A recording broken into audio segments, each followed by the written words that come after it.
Well, Tanya, thank you so much for being here today. Thank you for having me. It's so exciting.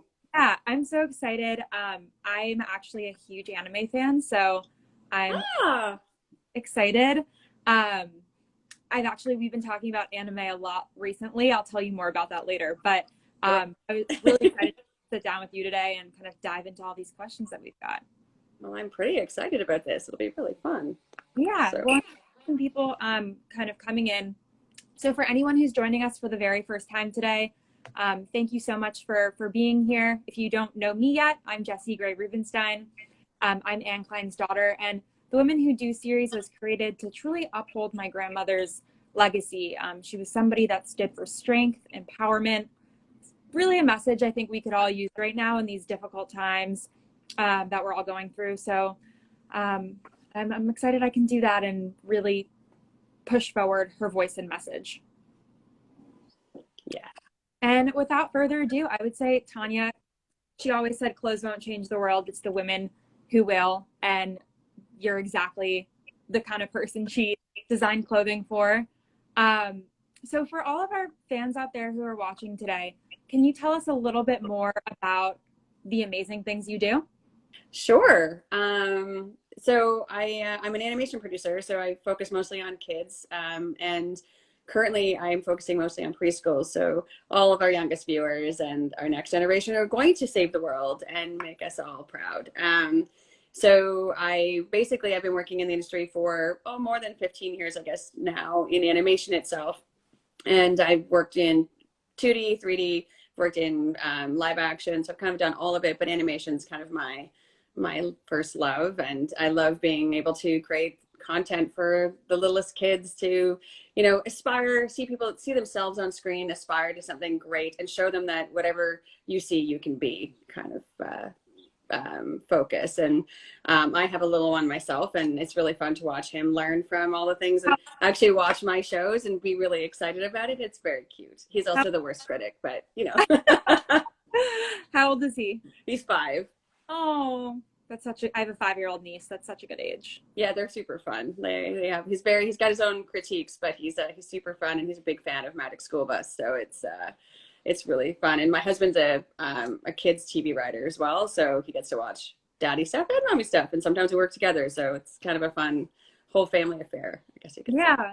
I Yeah. feel like animation, especially right now, with so much of the film industry shut down, it's amazing that this is a part of the industry that's still booming. And I think it also has kind of like a happy, upbeat element. And I think that's definitely something that resonates now more than ever. Yeah, I would agree. And it's so nice that our industry can keep going, because live action's definitely had its issues with all of the COVID regulations and everything that we need to do. But animation, like for example, at Mainframe where I work, we are able to have our entire team work remotely. So we have over 400 people working remotely and being safe, and we're still, creating amazing stuff, and we're really connected to each other, and we're able to have great creative sessions via Zoom mostly, but via the internet, which is actually a really lovely place to be. I mean, it doesn't replace being with people, but I love that animation can continue in its drive forward to bring out good content for every age group, but especially for the kids who really need that. And bringing joy to people's houses, especially right now, is really necessary, I think. Definitely. I mean, I know my sister-in-law, anything that can kind of you're right now, you're a mom, you're a teacher, you're kind of doing it all, especially with a lot of Zoom learning taking place. So I know when she has that distraction for her kids, she's probably like so grateful. Yeah, it's funny because I I'll used thank to you. be really focused. Yeah, I used to be really focused on making sure that my son didn't have too much screen time, even though I work in TV.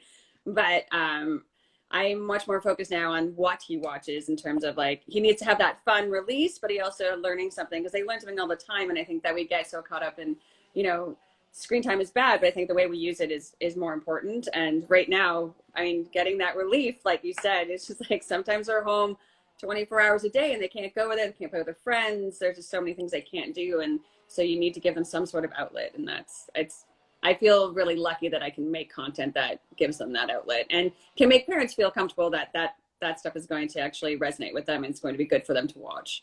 Yeah, definitely. It's all about quality content. Yeah. quality over quantity always. And how do you kind of like teach kids through the programs?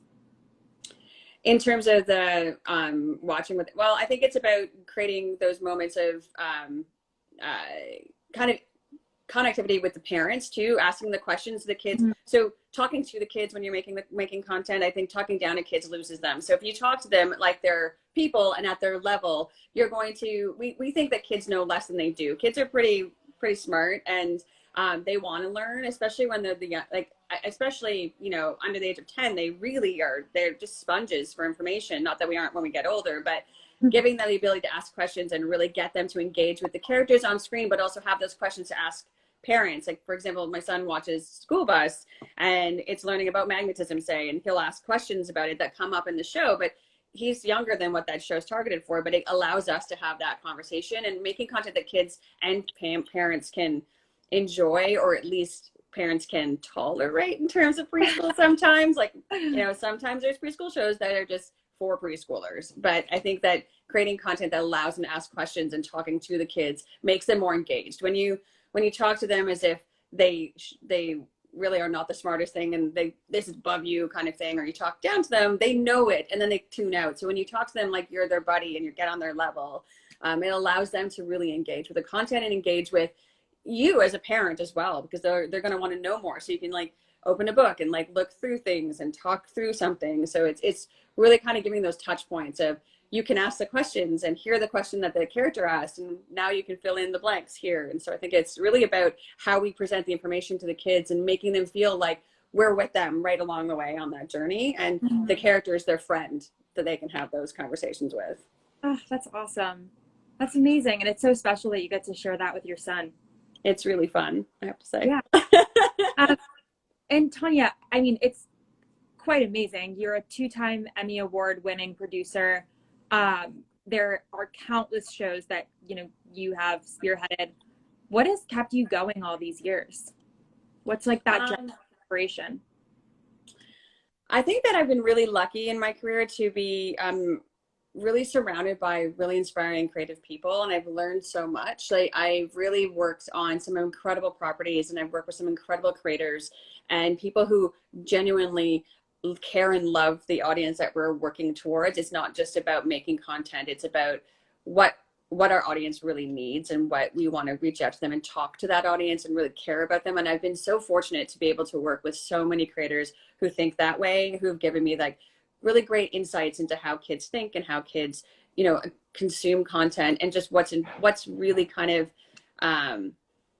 the next thing. And I think what keeps me going is, what else can we do? How else can we engage kids? What other stories can we tell? How can we make every kid be seen on screen, and how can they see themselves, and what else can we do to inspire them? And I've been so fortunate to work with amazing creators and creatives, and I really, that's what keeps me going, is finding that next project that can really speak to kids about something, or meeting a creator who just is so alight with this idea that you fall right into it and you get really excited about making that. And I think for me, I just want to keep creating and working with creators to make amazing content. And that just drives me constantly. It's so exciting to have a new idea and go, what can we do with this idea, and how can we get this out to the kids, and what can we do technology wise? I think the thing that really gets me excited is that technology, in my short career so far, animations come from, you know, like traditional all the way through to like fully digital, and all the different types of software we can use now, and what we can do on screen is incredible.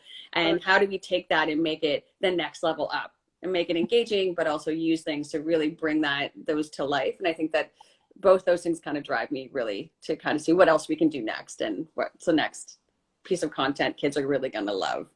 Yeah, that's the fun part. I mean, I work very different, obviously, but even in social media, it's like feeling constantly challenged because the technology is always changing. So you're never bored. There's always something new to learn.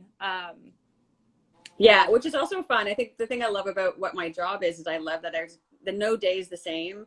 Every day there's something new to learn. There's a new challenge to overcome, and there's new people to meet. And I think that I really enjoy the fact that it's a constant evolving position, and it's a really fun industry to be a part of. Yeah. And one question I always like to ask, because I feel like you oftentimes wonder, like, how did someone get to where they are? I find that life is very rarely a linear path that takes you to, like, it's one step and then the other. It's usually just That's true. where you like met one person and your whole life's changed. So kind of how did you fall into this career path? Yeah, interesting. Kind of, animation was kind of by accident. I initially started out wanting to be a doctor, so that was my career path, and then I kind of fell in love with the arts a lot more, and I started in live action, wanted to be in the features and in the feature business side of it, or drama. And I met a colleague of mine on a documentary who ended up moving over to an animated series, which happened to be Atomic Betty. And I kind of just followed her and kind of fell into animation. And the minute I started working in animation, I just kind of fell in love with it. And I've been really fortunate to have been guided by people who wanted to take a chance on someone who didn't know the space that well, and to really teach me things and be patient enough to let me grow within those. And I've actually been really blessed with having colleagues and bosses who really were open to teaching me things and letting me grow in the roles I was in. So it was kind of by accident, but then I feel like it was a bit more like kismet, because it fits so well with me, who I am, and just meeting the right people at the right time, I think. Mm-hmm. Yep. It's never linear. Nope. I feel like this is a conversation it's really important, because especially during these times, so many people have had to pivot their careers. They might have been on one trajectory, and maybe that's no longer an industry that, you know, for this time and place is really is something that makes sense. So, or maybe someone's just realized, like, this is a good time to pivot. So for someone out there that's watching and might be kind of in that position right now, what would be some suggestions that you have for them?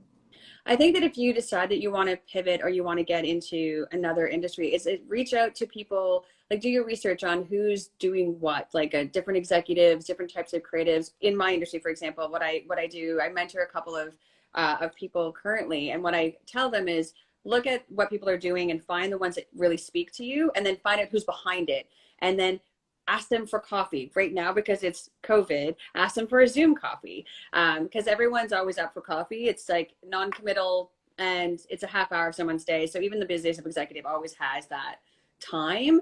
And for me, I always love when people reach out and want to have coffee, because I'm always interested to know what they want to do and why they're into this industry, and what they want to learn. And I think that, you know, speaking from the kids industry side of it, I think a lot of us are really excited to, you know, meet new talent and encourage people to find that. But I think really, if you're trying to pivot, figure out what it is that really gets you excited, and figure out who you admire in that industry, or what you want to aspire to, and then figure out who you should contact just to pick their brain, and then pick their brain and take that information and figure out what to do with it after that. Because it's really about connections in any industry, of who you know, but also what you do with that information and how you connect with people. So I think it's really about, and even now, because COVID is making it's harder to connect in person, it's more of an effort to connect, I find. Because it's not just like, hey, I'll meet you here, or I'm happy to do this. It's more about, do you have, you know, would you like to have a Zoom call at this time, or a phone call? Are you now brain dead from being on Zoom all day? But it's really about making those connections and trying to find out what inspires you from those connections, and go there. I think anyone who really wants to pivot will do their homework and figure out what makes them excited. Because I think now is an interesting time too, is that if you want to pivot, what is it that you want to do, and what you've always wanted to do, and try and go from there, and really kind of let your heart guide you a little bit. Definitely. I feel like also there's just so little information out there on, like, what a job really is, you know? It's so like, true. Oh my gosh. Like, I mean, I remember I must have been in college at this point, but I reached out to a girl who I thought had a really impressive LinkedIn, and we had coffee, and she told me about her job, and I was like, oh, this sounds horrible. It's like, I don't want to. And she was like asking me like all the right questions. She was like, do you love math? And I was like, not my thing. I'm a creative person. And it was probably the most helpful conversation I've had in my career, because she told me, like, those small things you just don't know from a book or from class. You just have to really, like, sit down with someone and have them tell you the real day to day. It's so true, because like the jobs themselves and the job descriptions, or what you'll read online, is like one thing, and it sounds glamorous. Like everyone's like, oh, you work in television, it's so glamorous. I'm like, there's a lot about TV that isn't super glamorous. Yeah. But it's figuring out what that day to day is, and if that's really, or what the focus is, and that if that's something that you're interested in, because it's, every job is different, and it sounds good on paper, but there's a whole bunch of other sides of it that isn't on paper, right? It just looks good from afar. Yeah, exactly. Yep. And I mean, it's nice. I actually have one of those calls coming up Friday. Yep. Had reached out to me, and it's always nice to make sure someone doesn't make the same, avoidable mistakes that you did. It's nice. I find I've been mentoring a bit for the last couple of years, and I find it so inspiring, because it's helping guide them, but also just seeing how excited they are, and like what gets them going. And I feel like it's just a nice place to be. And I was fortunate enough to have people guide me, and so I get so excited when I can be, somewhat helpful to people, hopefully, when they're trying to take their next step or their first step in whatever career path they're going to go on. A bunch of DMs after this. Okay, I'm totally up for that. I love Zoom coffees. And another question. So you've worked at all different levels. You've had such an amazing career, and kind of like, who were the women in your career that guided you, and really in your life that inspired you to, be the woman you are today, both personally and professionally? Oh, that's interesting. Well, I have to say that I was my colleague at a documentary, the one that hired me for Atomic Betty, Steph, she really took me under her wing and really taught me everything I needed to know to grow as a producer in animation. And without her, I probably wouldn't have gotten into animation. I really appreciated everything that she offered up. And I was really lucky to work with some really inspiring women when I was at Brown Bag and Nine Story, because they have the exec team is 90% women, which is amazing. And we would, they were really inspiring of how far they've come and what they wanted, and really supporting women to be stronger. I'd say in my personal life, my mom and my mother-in-law, both of them really have shaped me in different ways. And they're both really strong in various ways. And I find them so inspiring to be around. Like, my mom's worked very hard to where she is. And she just cares about people so much, and it's all about being the kindest and the most compassionate person you need to be. And my mother-in-law is super strong, and she's just a strong fighter. She's like, what she wants, she gets, and she's just really driven. And I find that so inspiring. And I've been really fortunate to surround myself with really strong women, and I have some really close friends who just are unbelievably, remarkably strong women, who have always given me the time. Like, even though they're super busy, they have so much to do. One is the managing editor of a journal, and one's a teacher with 2 kids, and like, they're super busy all the time. And yet it doesn't matter what's going on in their life, they always have time to offer advice, or even that just comment of, you can do it. And I feel like we always need those people to be like, I want to be a hot mess on one day and you're still going to love me, and I want to be this super powerful person the next day and you're still going to support me no matter what. And I think I've been really lucky to have those pillars behind me, and I think that's helped me be so driven and focused, because I know that I can always fall back on somebody and they're there to catch me. And I think that is what I find has really helped me be confident and push forward in terms of that. Yeah, it makes all the difference, having amazing girlfriends, having the mom, at any age you still call and you're like, what do you think? Yeah. I know I do that with my mom. So it's always fun to get their perspective, because they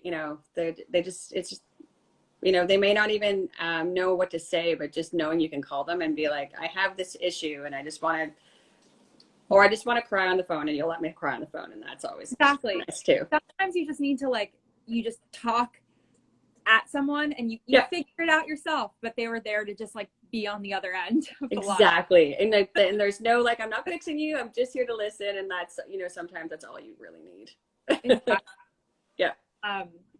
So one of the other things I was curious about, you've had such a huge portfolio of work. what has kind of been the most rewarding project that you've worked on?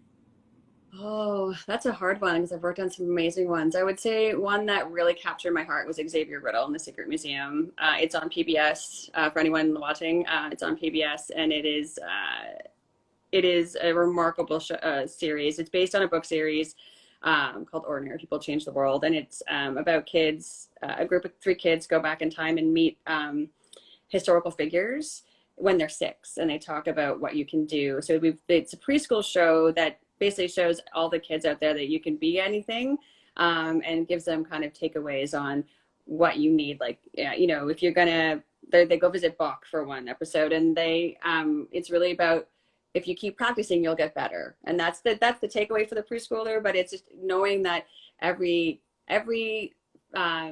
historical figure that's made a difference in the world started as a 6-year-old, and they persevered to become who they are. And it makes my heart happy, that show. I loved it so much, and it's still in production, which is great. And it's, yeah. And then I would say that Magic School Bus and Danny Tucker's Neighborhood helped shape me a lot. And I really love those 2. But I think, you know, Xavier kind of captured my heart for sure. Oh, that's awesome. I want to kind of send all of this off to I have a couple different little niece and nephews in the fam. So do it. PBS Kids, there's lots on there. So yeah. They're already watching, but I'm going to check with them after this. Okay. And one final, I think we have time for one final question before we kind of look. I know there's been some good comments coming through. Is what's next? What quests do you have in your career? What is the next page you're excited to turn? I'm excited about my new role at Mainframe and creating some really amazing content for kids, and working with some amazing creators. So that's really exciting for me. I think the next thing I would love to write a book at some point. That would be kind of a really great, I don't know what it would be or when I would do that, but I think there would be something really remarkable about writing down everything that I've done. And I don't know, I think that, I just really want to find my next Xavier Riddle, I guess you could say. Oh, I love that. Yeah. And hold on, I want to make sure I get to some of these questions. Okay. Lisa asks, does your son help you at all with your work and creating ideas? He's very good at giving notes and things he doesn't like, which is pretty funny. And I write down stuff he says sometimes. So it's the things that make him laugh, or I write those down a lot. But he definitely does critique things a lot, or we ask him if he likes something and he'll tell us yes or no, which is kind of fun. Do you like test your concepts on him? Sometimes. Yep. And will he give you like a definitive, like, yes, no, mom, that's like weird? Well, he'll be like, I don't get it, or I don't like that color of blue, because he's 5. Or like, I don't like turtles. Okay, I want my show about turtles, it's fine. So just kind of really random things like that. But sometimes he'll just get, he'll be listening to music or something for a theme song, and he gets him really excited to dance. I'm like, oh, you really like that one? And then he's like, that's a good one, mommy. And then he'll be like, I don't like that song, mommy. He's very specific, especially when it comes to music. But I really love the random of like, I don't like that color of blue. I think it should be this blue. And then you're like, okay. Oh, that reminds me of my Lily and Mason and Graham. Maybe they're out here watching right now. I know they're always so sweet and tune in for all of our lives. I actually had one of them commenting last night when we went live, and I saw it and I was like trying so hard to still pay attention and not be like, oh my God, so sweet on camera. They're so cute. The stuff they say is adorable. They're just like, yeah. He always wants to come into my meetings on Zoom and say hi to everybody and find out what they're doing and how their day is, which I find hilarious. And thank you to COVID that people are pretty open to that. Just nice. Awesome. Well, Tanya, this was a great, I guess, depending on where you are, start midday to my Wednesday. And I'm sure everyone out there also watching this today. Thank you for joining, and thank you for having me. Yeah, this was awesome. I love speaking with you. I do have some anime questions. Okay. So Stay tuned. I will do that. I live with someone who's a very big anime fan, and my best friend's a very big anime fan. So ask away. Oh, okay, amazing. You will be me. All right, sounds good. But yeah, thank you again, and to everyone out there watching, thank you so much for tuning in. We'll be back in 2 weeks on I believe that's the 25th. Wow. Time is moving so quickly. Yes. So we'll see you then. Make sure you are following at Anne Klein Official and on Instagram, and at Anne Klein on Facebook for all the updates you'll need for upcoming Women Who Do episodes. Fantastic. Thank you, guys. Thank you. Bye. I'll see you next time. Bye.